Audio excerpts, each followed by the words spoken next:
ಜಿಲ್ಲಾ ಕಾಂಗ್ರೆಸ್ ಪಕ್ಷದ ಮುಸ್ಲಿಂ ಮುಖಂಡರ ವತಿಯಿಂದ ನೂತನ ಸಂಸದರಾಗಿ ಆಯ್ಕೆಯಾದ ಶ್ರೇಯಸ್ ಪಟೇಲ್ ಅವರಿಗೆ ಆಲೂರು ತಾಲೂಕಿನ ಪಾಳ್ಯ ಹೋಬಳಿ ಕಣದಹಳ್ಳಿ ಗ್ರಾಮದ ಹೊರವಲಯದ ವಿಂಟೇಜ್ ವಿಲೇಜ್ ರೆಸಾರ್ಟ್ನಲ್ಲಿ ಅಭಿನಂದನಾ ಕಾರ್ಯಕ್ರಮವನ್ನು ಹಮ್ಮಿಕೊಳ್ಳಲಾಗಿತ್ತು. ಅಧಿಕಾರ ಬೇಕು ಅಂತ ಹೇಳಿ ನಮ್ಮ ಸ್ವಾಭಿಮಾನ ಕಳ್ಕೊಳ್ಳುವಂಥದ್ದು ನಮಗೆ ಇಲ್ಲ. ಸೊ ಹಾಗಾಗಿ ಈ ಒಂದು ಸಮುದಾಯದ ಜೊತೆಯಲ್ಲಿ ಯಾವುದೇ ಸಂದರ್ಭದಲ್ಲೂ ಕೂಡ ಹೋರಾಟ ಮಾಡೋದಕ್ಕೆ, ನಿಮಗೆ ನ್ಯಾಯ ಕೊಡಿಸ್ಕೊಡೋದಕ್ಕೆ ನಾನು ಸದಾ ಸಿದ್ಧರಿರ್ತೀನಿ. ಅದಕ್ಕಿಂತ ಹೆಚ್ಚಾಗಿ ನಾನು ಆಗಲೇ ಹೇಳಿದ್ದೀನಿ, ನನಗೊಂದು ಇತಿಮಿತಿ ಇದೆ. ನನ್ನ ಒಂದು ವಿಧಾನಸಭಾ ಕ್ಷೇತ್ರದಲ್ಲಿ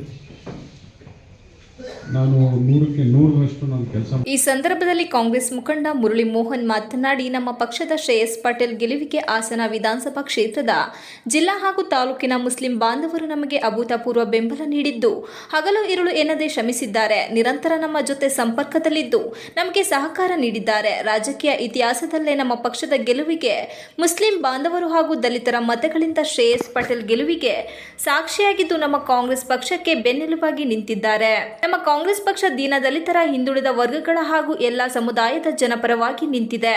ಯಾವುದೇ ಒಂದು ಜಾತಿಗೆ ಮಾತ್ರ ಸೀಮಿತವಾಗಿಲ್ಲ.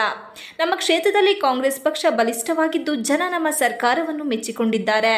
ಮಾನ್ಯ ಮುಖ್ಯಮಂತ್ರಿಗಳು ಹಾಗೂ ಡಿ.ಕೆ. ಶಿವಕುಮಾರ್ ಅವರು ಸದನದಲ್ಲಿ ಈಗಾಗಲೇ ಹೇಳಿರುವಂತೆ ಮುಸ್ಲಿಂ ಬಾಂಧವರಿಗೆ ಹಾಗೂ ಎಲ್ಲ ಸಮುದಾಯದ ಜನರಿಗೂ ಉದ್ಯೋಗ ಒದಗಿಸುವ ಭರವಸೆಯನ್ನು ಮಾನ್ಯ ಮುಖ್ಯಮಂತ್ರಿಗಳು ನೀಡಿದ್ದಾರೆ.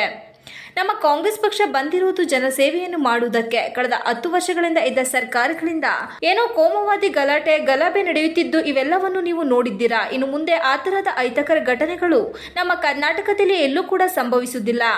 ಬಿಜೆಪಿಯವರ ಆಟ ನಡೆಯುವುದಿಲ್ಲ. ನಿಮ್ಮ ಬೆಂಬಲಕ್ಕೆ ನಾವು ನಿಂತಿದ್ದೇವೆ. ರಾಷ್ಟ್ರದಲ್ಲಿ ಬಿಜೆಪಿಯವರ ಆಟ ನಡೆಯುವುದಿಲ್ಲ. ನಿಮ್ಮ ಬೆಂಬಲಕ್ಕೆ ನಾವು ನಿಂತಿದ್ದೇವೆ. ರಾಷ್ಟ್ರದಲ್ಲಿ ಬಿಜೆಪಿಯವರು ಅಧಿಕಾರಕ್ಕೆ ಇನ್ನು ಮುಂದೆ ಬರುವುದಿಲ್ಲ.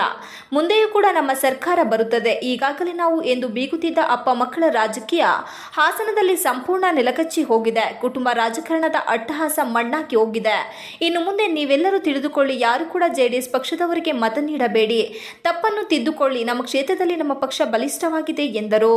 ನಂತರ ಸಂಸದ ಶ್ರೇಯಸ್ ಎಂ ಪಾಟೀಲ್ ಮಾತನಾಡಿ, ನಮ್ಮ ಗೆಲುವಿನ ರೂವಾರಿಗಳಾದ ಎಲ್ಲ ಸಮುದಾಯದ ಜನರಿಗೆ ನಾನು ಚಿರಋಣಿಯಾಗಿರುತ್ತೇನೆ. ಏಕೆಂದರೆ ನಾನು ಸಂಸದನಾಗುತ್ತೇನೆಂದು ನನ್ನ ಕನಸಲ್ಲೂ ಅಂದುಕೊಂಡಿರಲಿಲ್ಲ. ನಾನು ಶಾಸಕನಾಗಬೇಕು, ರೇವಣ್ಣನವರು ಸೋಲಿಸಿ ಕುಟುಂಬ ರಾಜಕಾರಣವನ್ನು ನಿರ್ಮೂಲನೆ ಮಾಡಬೇಕು ಎಂಬ ಆಸೆ ಇತ್ತು. ಆದರೆ ನಾನು ಸೋತೆ. ಆದರೂ ಜನರು ನನ್ನ ಕೈ ಬಿಡಲಿಲ್ಲ. ಮತ್ತೆ ನನ್ನನ್ನು ಸಂಸದನಾಗಿ ಮಾಡಿದ್ದಾರೆ. ಇದಕ್ಕೆ ಕಾಂಗ್ರೆಸ್ ಪಕ್ಷ ಹಾಗೂ ನಮ್ಮ ಎಲ್ಲ ಕ್ಷೇತ್ರದ ಜನರೇ ಕಾರಣ. ನಾನು ನಿಮಗೆ ಚಿರಋಣಿಯಾಗಿರುತ್ತೇನೆ. ಏಕೆಂದರೆ ನನ್ನ ಕುಟುಂಬ ರಾಜಕೀಯವಾಗಿ ನಶಿಸಿ ಹೋಗುವಂತಹ ಸ್ಥಿತಿಯಲ್ಲಿತ್ತು. ಆಗ ಕಾಂಗ್ರೆಸ್ ಪಕ್ಷ ಹಾಗೂ ಜನರ ಎಲ್ಲರ ಆಶೀರ್ವಾದದಿಂದ ಸಂಸದನಾಗಲು ನನಗೆ ಅವಕಾಶ ಮಾಡಿಕೊಟ್ಟಿದೆ. ಇದು ನೀವೆಲ್ಲರೂ ನನಗೆ ಕೊಟ್ಟಂತ ಒಂದು ಭಿಕ್ಷೆ. ನಾನು ಸೋತಿದ್ದರೆ ಹಾಸನ ಜಿಲ್ಲೆಯಲ್ಲಿ ಕಾಂಗ್ರೆಸ್ ಪಕ್ಷಕ್ಕೆ ಉಳಿಗಾಲವಿರಲಿಲ್ಲ. ನನಗೆ ಮತ್ತೆ ನಮ್ಮ ಕುಟುಂಬಕ್ಕೂ ರಾಜಕೀಯವಾಗಿ ಅಂತ್ಯವಾಗುವಂತ ಕಾಲ ಬಂದಿತ್ತು. ಆದರೆ ಕ್ಷೇತ್ರದ ಜನರು ನನ್ನ ಕೈ ಬಿಡಲಿಲ್ಲ. ನನಗೆ ಮತ ನೀಡಿದ ಎಲ್ಲ ಸಮುದಾಯದ ಜನರು ಕಷ್ಟ ಕಾಲದಲ್ಲಿ ನನ್ನ ಕೈ ಹಿಡಿದಿದ್ದಾರೆ. ಅವರ ಕಷ್ಟ ಸುಖಗಳಲ್ಲಿ ನಾನು ಭಾಗಿಯಾಗುತ್ತೇನೆ. ನನ್ನ ಕೈಯಲ್ಲಾದಷ್ಟು ಉತ್ತಮ ಕೆಲಸಗಳನ್ನು ಮಾಡಿ ಎಲ್ಲ ಸಮುದಾಯದ ಜನರನ್ನು ಮೇಲೆತ್ತುವಂತ ಕೆಲಸ ಮಾಡಲು ಪ್ರಾಮಾಣಿಕವಾಗಿ ಪ್ರಯತ್ನ ಮಾಡುತ್ತೇನೆ. ನಿಮ್ಮ ಋಣವನ್ನು ತೀರಿಸಲು ನನಗೆ ಸಾಧ್ಯವಿಲ್ಲ. ಖಂಡಿತವಾಗಿಯೂ ನಾನು ಮಣ್ಣಲ್ಲಿ ಮಣ್ಣಾಗುವವರೆಗೂ ನಾನು ನೆನಪಿಟ್ಟುಕೊಳ್ಳುತ್ತೇನೆ. ನಿಮಗೆ ಆಭಾರಿಯಾಗಿರುತ್ತೇನೆ ಎಂದರು. ಈ ಹಿಂದೆ ಇದ್ದಂತ ಮಹಾನುಭಾವ ಸಂಸದರು ನಮ್ಮ ಹೊಳೆನರಸೀಪುರ ಕ್ಷೇತ್ರಕ್ಕೆ ಮುಸ್ಲಿಂ ಸಮುದಾಯದ ಜನರಿಗೆ ಮೋಸ ಮಾಡಿದ್ದಾರೆ. ಸುಳ್ಳು ಪೊಳ್ಳು ಆಶ್ವಾಸನೆಗಳನ್ನು ಹೇಳಿ ಮುಗ್ಧ ಜನರನ್ನು ಬಲಿಪಶು ಮಾಡಿದ್ದಾರೆ. ಮುಸ್ಲಿಂ ಸಮುದಾಯದ ಜನರಿಗೆ ಮನೆ ಕಟ್ಟಲು 5 ಲಕ್ಷ ನೀಡುವುದಾಗಿ ನಂಬಿಸಿ ಕೇವಲ 1 ಲಕ್ಷ ನೀಡಿದ್ದಾರೆ. ಆಗ ಆ ಕುಟುಂಬಗಳು ಅರ್ಧಂಬರ್ಧ ಮನೆ ಕಟ್ಟಿಕೊಂಡು ಕಣ್ಣೀರಿಡುತ್ತಾ ಬೀದಿಗೆ ಬಂದಿದ್ದಾರೆ. ತಪ್ಪು ಮಾಹಿತಿ ಕೊಟ್ಟು ಅವರ ಬದುಕನ್ನು ಅತಂತ್ರ ಮಾಡಿದ್ದಾರೆ. ಇಂದು ಆ ಕುಟುಂಬದವರ ಸ್ಥಿತಿ ನೋಡಿದರೆ ಮನಸ್ಸಿಗೆ ಬೇಸರವಾಗುತ್ತದೆ.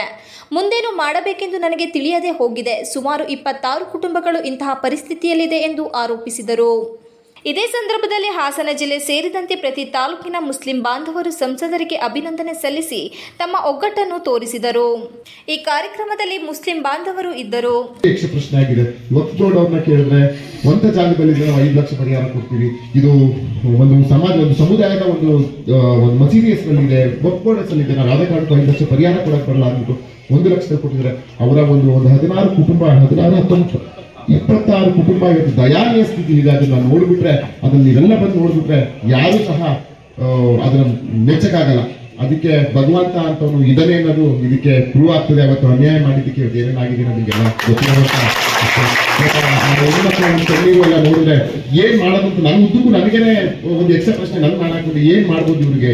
ಈಗ ಇಲ್ಲ ಹಕ್ಕುಪತ್ರ ಕೊಡಿಸ್ಬೇಕು, ಇಲ್ಲ ನಾನು ಬೇರೆ ರೀತಿಯಲ್ಲಿ ಸಾಲವನ್ನು ಕೊಡಿಸಿ ಅವ್ರ ಮನೆ ಕಟ್ಸ್ಕೊಳ್ಬೇಕು, ಏನ್ ಮಾಡೋದು ಒಂದು ಒಂದು ಎಕ್ಸಾಂಪಲ್ ನಾನು ಕೊಟ್ಟಿದ್ದು, ಒಂದು ಉದಾಹರಣೆ ಎಷ್ಟು ಸಮಸ್ಯೆ ಆಗಿದೆ, ಎಷ್ಟು ಮೋಸ ಮಾಡ್ತಿದ್ದಾರೆ, ನಂಬಿಸಿ ಒಂದು ಸಮಾಜಗಳಿಗೆ ಮೋಸ ಮಾಡ್ತಿದ್ದಾರೆ ಅಂತ ಇವತ್ತು ನೋಡ್ಬೋದು. ಆದ್ರೆ ಈ ಸರಿ ಎಲ್ಲರೂ ಕಾಂಗ್ರೆಸ್ ಪಕ್ಷಕ್ಕೆ ಬೆಂಬಲವಿಲ್ಲ, ಪ್ರಾಮಾಣಿಕವಾಗಿ ಕೊಡೋ ಒಂದೊಂದು ಮಟ್ಟಕ್ಕೂ ನಾನು ಋಣಿಯಾಗಿರ್ತೀನಿ. ನಾನೇನು ಕಾಯ ವಾಚ ಮನಸ್ಸ ನಿಮ್ ಜೊತೆ ಇರ್ತೀನಿ ಅಂತ ನಾನು ಚುನಾವಣೆ ಟೈಮಲ್ಲಿ ಭರವಸೆಯನ್ನು ಕೊಟ್ಟಿದ್ದೆ, 100ಕ್ಕೆ 100 ನಾನು ನಿಮ್ ಜೊತೆ ಇರ್ತೀನಿ ಅಂತ